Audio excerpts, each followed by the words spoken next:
सपना प्रेग्नेंट थी और उसका 7वां महीना आधा निकल चुका था। वो अपनी गोद भराई की रस्म को लेकर चिंता में थी। उसकी सास लीला ने अभी तक उसकी गोद भराई के बारे में कोई बात नहीं छेड़ी थी।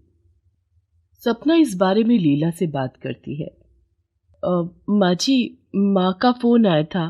वो गोद भराई की रस्म के बारे में पूछ रही थी। वो 7वां महीना। मुझे सब पता है, 7वां महीना चल रहा है, पर मैं ये गोद भराई की रस्में करके फालतू खर्चे नहीं कर सकती। तेरी माँ ने अब तो फोन कर दिया कि गोद भराई की रस्म करनी है। बड़ी चालाक है वैसे तेरी माँ। उसे पता है अब खर्चा हमारा होना है, तो किस बात की चिंता। और यही विवेक का जन्मदिन था तो ऑनलाइन केक और सस्ती सी घड़ी भेज दी। पिछली दिवाली पर बेकार सी मिठाई और सस्ते से बिस्कुट दे दिए। अब गोद भराई के लिए बार बार तुझे फोन कर रही है। माँ जी, गोद भराई की रस्म करने से बच्चे को सभी बड़ों का आशीर्वाद मिलता है। माँ तो बस इसीलिए फोन कर रही थी कि ये रस्म अच्छे से हो जाए। देख बहू, अब तू मायके से कोई सोने चांदी के थाल भर कर लाई नहीं जो हमारे पास लुटाने को है। अब इतनी सारी औरतों को बुलाकर फालतू का खर्चा मेरे से नहीं होगा। एक काम कर, अपनी माँ को बुला ले, गरिमा आ जाएगी। थोड़ी बहुत मोहल्ले की औरतों को बुलाकर बस थोड़ी बहुत रस्म कर लेना। सपना की आंखें भर आती हैं। वो कमरे में जाकर रो पड़ती है। 2 दिन बाद गोद भराई की रस्म। सपना लीला से कहती है, माँ जी, वो मेहंदी वाली का फोन आया था। मैं उसे दोपहर में बुला लूं? मेहंदी वाली?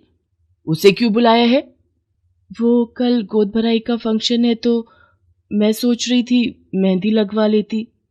कोई जरूरत नहीं है मेहंदी वाली को बुलाने की। फालतू के पैसे लेकर चली जाती हैं। चुपचाप कटोरी में मेहंदी घोल ले और रात में मुट्ठी बांध लेना। सगन ही तो करना है। मुट्ठी छापो, इतनी सुंदर मेहंदी लगती है। और मैंने ट्रंक में से साड़ी निकाल दी है, वो तुम कल पहन लेना। बिल्कुल नई साड़ी पड़ी है, मैंने गरिमा की शादी में नई बनवाई थी। अब वो मैं नहीं पहनती हूँ। भारी साड़ी है, तुम्हारे काम आ जाएगी। सपना खुद से ही तैयार होती है। उसे मेहंदी लगाने और फूलों से श्रृंगार करने के लिए कोई नहीं था। सपना तैयार हो रही थी, तभी लीला उसे आवाज लगाती है। अरे कितना सजना सवरना हो रहा है। अभी रसोई घर में हलवा और खीर भी बनानी है। अब घर में हलवाई तो लगा नहीं हुआ जो तू आराम से तैयार हो रही है। लीला, तुम कहो तो मेहमानों के लिए खाना बाहर से बनवा लेते हैं। हाँ माँ, मैं अभी फोन कर देता हूँ। ये देखो, बड़े आए दोनों बाप बेटे।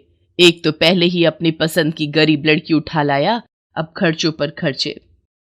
मेरी अपने समय में जब गोद भराई की रस्म हुई थी, मजाल है एक भी चीज बाजार की आई हुई हो।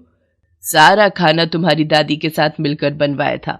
बड़े आए कहने वाले कि बाजार का ऑर्डर कर देते हैं। मोहल्ले वालों ने बड़ा कुछ दे जाना है शगुन में। लीला भी अपने पति और बेटे से बात कर ही रही थी कि इतनी देर में उसकी बेटी गरिमा अपनी सास के साथ आ जाती है। गरिमा अपनी भाभी सपना को हॉल में ले आती है। सारी औरतें मिलकर गोद भराई की रस्म शुरू करती हैं। सब लोग सपना की झोली में फल, मेवा, मिठाई, नारियल रख रहे थे और आने वाले बच्चे के होने की शुभकामनाएं दे रहे थे। भाभी, अब जल्दी से एक प्यारा सा गुड्डा या गुड़िया हो जाए, फिर मैं उसके साथ खूब खेलूंगी। नमस्ते बहन जी, आप तो गरिमा की सास हो ना? जी नमस्ते। हाँ, गरिमा मेरी ही बहू है। आपकी बहू के अभी तक बच्चा नहीं हुआ? बहन जी, हमारे ऐसे नसीब कहाँ। लगता है ये तो भाभी के बच्चे के साथ ही खेलती रहेगी। अपना तो पैदा हुआ नहीं। पता नहीं कौन सी कमी के साथ शादी करके हमारे घर आई थी। 9 साल शादी को हो गए, अब तो सारे डॉक्टरों ने भी कह दिया है कि इसके बच्चा नहीं होगा। अपनी सास को बातें करता देख गरिमा की आंखें आंसुओं से भर आती हैं, पर वो इस वक्त अपने मायके में थी, इसलिए वो कुछ नहीं बोल सकती थी। सपना गरिमा की तरफ ही देख रही थी। गरिमा सबसे नजर बचा लेती है। लीला इस बात से बिल्कुल अनजान थी कि उसकी बेटी की सास वहां बैठे सबके बीच गरिमा की बुराई कर रही है। लीला तो बस सपना की मां को देख रही थी। लीला ने बड़ी कंजूसी के साथ अपनी बहू की गोद भराई का कार्यक्रम किया। गरिमा अपने घर चली जाती है, पर 2 दिन गरिमा का फोन आता है। उसकी सास उसे अपने साथ रखने के लिए मना कर देती है। देखिए बहन जी, हम गरिमा को अब और अपने बेटे की जिंदगी खराब करने के लिए नहीं रख सकते। गरिमा मां नहीं बन सकती, पहले ही डॉक्टर ने मना कर दिया है। आप अपनी बेटी को अपने घर ले जाइए। ये कैसी बातें कर रही हैं बहन जी? मेरी बच्ची की जिंदगी खराब हो जाएगी। लीला और बाकी सब कई दिनों तक सबको समझाते रहते हैं। वो गरिमा के घर जाते हैं ताकि उसकी गृहस्थी बची रहे, पर उसकी सास तो मानने वाली ही नहीं थी। उसे तो यही था कि गरिमा बच्चा पैदा नहीं कर सकती तो वो उसके बेटे से अलग हो जाए। गरिमा की ससुराल में बहुत परेशानियां चल रही थी। उधर सपना की डिलीवरी का वक्त आ जाता है। सब लोग हॉस्पिटल पहुंचते हैं। सपना एक प्यारे से बेटे को जन्म देती है। सब लोग बहुत खुश थे। लीला भी अपने पोते को देखकर बहुत खुश थी। गरिमा हॉस्पिटल में सपना के पास ही बैठी थी। भाभी देखो, मुन्ना मेरी गोदी में आकर बिल्कुल चुप हो गया। वो इसलिए क्योंकि माँ की गोद में आकर तो हर बच्चा चुप हो जाता है। मैं कुछ समझी नहीं भाभी। दीदी, मैं सही कह रही हूँ। आज से मुन्ना आपकी जिम्मेदारी है। मैं मुन्ना को आपको गोद में देती हूँ। भाभी, आप मुझे अपना बच्चा दे रहे हो? अपने कलेजा का टुकड़ा आप मुझे दे रही हो? मुझे सचमुच यकीन नहीं हो रहा। आप नहीं जानती भाभी, आपने मेरे जीवन को खुशियों से भर दिया है। गरिमा सपना के गले लग जाती है। गरिमा का घर टूटने से बच जाता है। सपना भले ही एक गरीब घर की लड़की थी, पर उसका दिल हीरे की तरह कीमती था। मुझे माफ कर दो सपना बहू, मैंने तुम्हें हमेशा गलत समझा, तुम्हारा अपमान किया। सपना अपनी सास के गले लग जाती है। गरिमा की सास बहुत खुश थी। गरिमा बच्चे को खुशी खुशी अपने घर ले जाती है। सपना ने जो गरिमा के लिए किया वो सचमुच अनमोल था। भगवान ने सपना की गोद फिर से भरी। कुछ ही सालों में सपना के घर भी एक बेटा और एक बेटी का जन्म होता है। सपना को अपनी सास का प्यार मिल जाता है और उसका जीवन खुशियों से भर जाता है।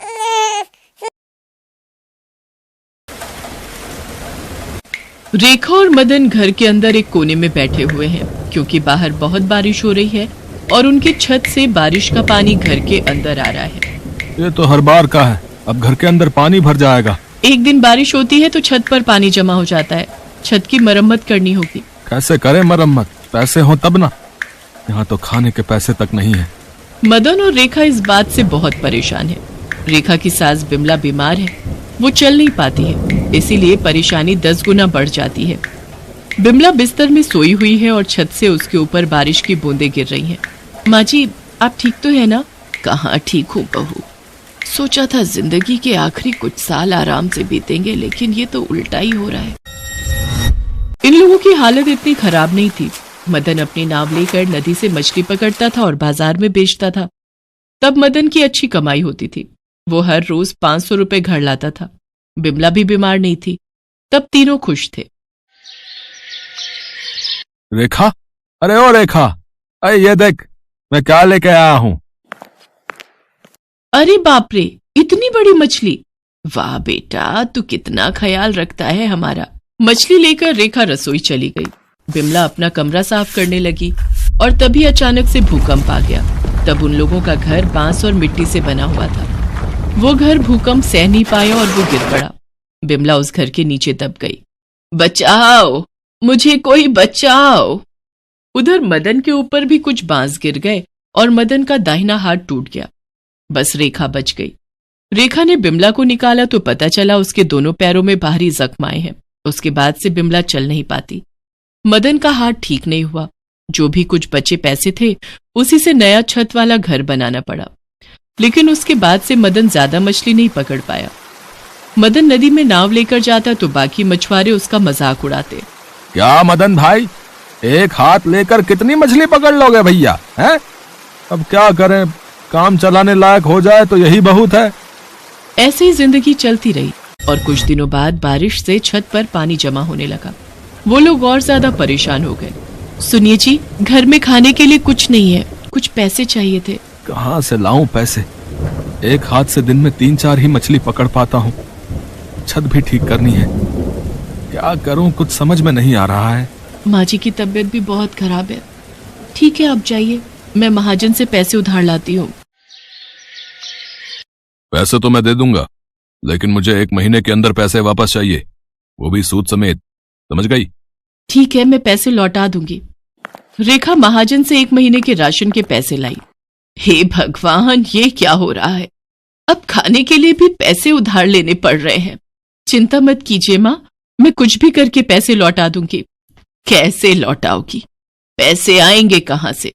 मदन भाई, आजकल लोग तालाब में मछली की खेती कर रहे हैं, उसमें बड़ा पैसा है, और हमारी तरह इतना मेहनत भी नहीं है, तो फिर आप भी कीजिए ना। तालाब हो तब ना। वही बात है, हम गरीब लोग हर तरफ से मारे जाते हैं, हमारा कुछ नहीं हो सकता। मदन दुखी होकर घर लौट आया और रेखा को भी मछली की खेती के बारे में बताया। रात को फिर से बारिश शुरू हो गई। घर के अंदर पानी टपकने लगा। हे भगवान, ये तो अब रोज का हो गया है। पता नहीं मैं कब मरूंगी, कब मुक्ति मिलेगी मुझे इस दर्द से। ऐसा मत कहिए माँ, हम सभी मिलकर कुछ न कुछ इंतजाम कर लेंगे। आपका पैर भी ठीक हो जाएगा। कहाँ से होगा? पैसे क्या पेड़ पर उगेंगे? रेखा चुप हो गई। उसके पास बोलने के लिए कोई शब्द नहीं है। एक बेटा और बहू की जिम्मेदारी होती है अपने माता पिता और सास ससुर का ख्याल रखना, उनको सुख देना। लेकिन जहाँ खाने के लिए पैसे उधार लेने पड़े, वहां सुख तो दूर दूर तक नहीं दिखता। अगले दिन मदन नाव लेकर मछली पकड़ने गया, लेकिन आज भी मदन को खाली हाथ लौटना पड़ा। ऐसे ही चलता रहा तो हमें भीख मांगनी होगी। क्या करूं? पहले 3-4 मछली तो पकड़ पाता था, लेकिन अब वो भी नहीं हो रहा है। ऐसे ही 1 महीना बीत गया। मदन को एक भी मछली नहीं मिली। महीने के आखिरी दिन में मदन जाल लेकर नाव के ऊपर बैठा रहा। मदन ने पानी में जाल फेंका, लेकिन उसमें कोई बड़ी मछली नहीं फंसी। उसमें बहुत सारी छोटी छोटी मछलियों के बच्चे फंस गए। हे भगवान, इन मछलियों के बच्चों का मैं क्या करूं? इन्हें कौन खरीदेगा? जो भी है यही मिला है, यही लेकर घर चलता हूं। मदन वही लेकर घर गया और तभी महाजन आ गया। रेखा, मेरे पैसे कहाँ हैं? महाजन साहब, हमारे पास पैसे नहीं है। मुझे पता था कि तू पैसे नहीं दे पाएगी। मैं तेरी नाव उठाकर ले जा रहा हूं, उसी को बेचकर पैसे मिलेंगे। ये बोलकर महाजन नदी के पास चला गया और वहां से मदन की नाव लेकर किसी दूसरे मछुआरे को बेच दी। मदन बहुत दुखी हो गया और तभी जोरदार बारिश शुरू हो गई। छत पर कमर तक पानी जम गया। बिमला और मदन बैठकर रोने लगे। हम तीनों मर जाएंगे, अब क्या होगा? तभी रेखा ने देखा कि मदन एक पॉलीथीन में ढेर सारी मछलियों के बच्चे लाया है, और वो देखकर उसके दिमाग में एक आइडिया आया। अब यही हमारी आखिरी उम्मीद है। मैं छत पर मछली की खेती करूंगी। छत पे? लेकिन छत में मछलियों की खेती कैसे होगी? जैसे तालाब में होती है। ये छत तालाब के जैसा ही बन गया है। घर में बस कुछ आटा पड़ा हुआ है, इन मछलियों को यही खिलाऊंगी। उसने सारी मछलियों के बच्चों को छत पर जमे हुए पानी में छोड़ दिया, और 1 महीने के अंदर छत पर बहुत सारी बड़ी बड़ी मछलियां तैरने लगी। तीनों खुश हो गए। बहू, तुमने करके दिखाया, तुमने छत पर मछलियों की खेती की। हमारी परेशानी को तुमने एक मौके की तरह इस्तेमाल किया। अब भी काम बाकी है। इन मछलियों को मैं बाजार में बेच कर आती हूँ। रेखा उन मछलियों को लेकर बाजार चली गई और उन्हें बेचकर उसे अच्छा पैसा मिला। अरे वाह, इन पैसों से मैं और मछलियों के बच्चे खरीदूंगी और ज्यादा व्यापार करूंगी। रेखा ने वही किया। कुछ ही दिनों में आसपास के सारे लोग रेखा को मछली वाली बहू के नाम से पुकारने लगे। रेखा ने घर की छत ठीक करवा ली और छत के ऊपर ही तालाब बनाकर मछलियों की खेती करती रही। ऐसे वो बहुत अमीर हो गई। उसने अपने पति और सास का ऑपरेशन करवाया और दोनों बिल्कुल ठीक हो गए।